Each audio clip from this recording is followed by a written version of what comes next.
Hello friends, James Corbett, CorbettReport.com here from the panic-stricken climes of Western Japan.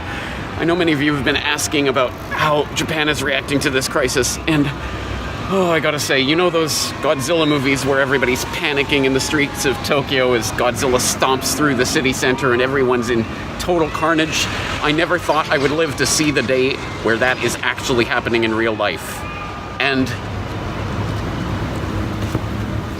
I still don't. That's right, folks. Strangely enough, the streets are not eerily quiet, just regular. It's just a regular day. People going about their regular business. Business being the key word.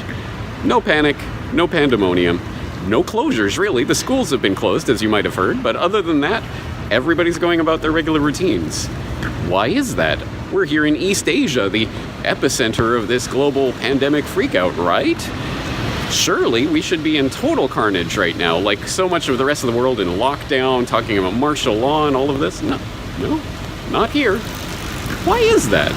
Actually, there's a real learning opportunity here, because I think this shows us something about what's really happening here. Namely, that this is a psychological phenomenon that has more to do with social conditioning than it does with boots on the ground reality.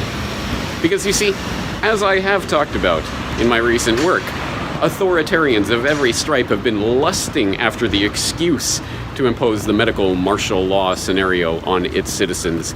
Every tyrant loves to flex his or her muscles in situations like this, and to condition the public to accept the pronouncements of authorities, would-be authorities in the future. But not the Japanese government. No, the Japanese are being told everything's fine, continue business as usual, no cause for alarm or panic or freak out, no martial law, no lockdowns, no quarantines.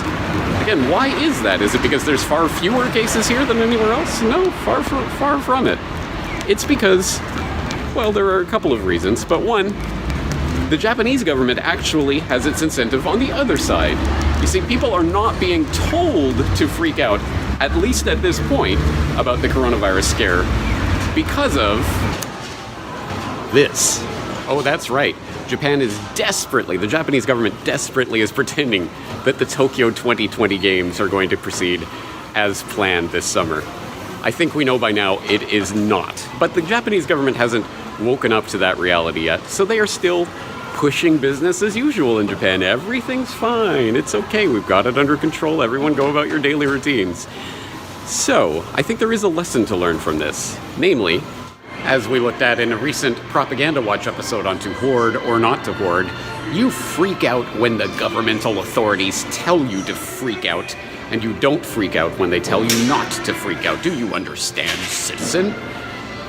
So, when the Japanese government wakes up to reality and realizes that the Tokyo 2020 games are not going to go ahead as planned, that is precisely when I will expect the crackdown to occur. We will be told at that point to begin panicking, and the various martial law crackdown and quarantine and lockdown and all of that drill will be implemented here as everywhere else. But as I say, this is an important learning opportunity to understand that these crises are so much about perception management, and when it behooves the controllers to get people to panic, they will get people to panic.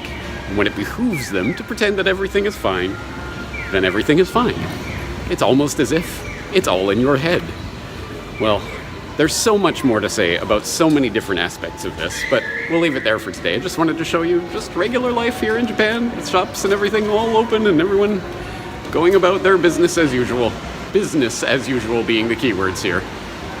And as I say, when the crackdown and the lockdown occurs, I'm sure I will be here to report on it for you and tell you all about it. But in the meantime, I'll just keep going about the daily duties. And on that note, of course, information coming out on CorbettReport.com on a daily basis. I hope you'll be there to join me for it.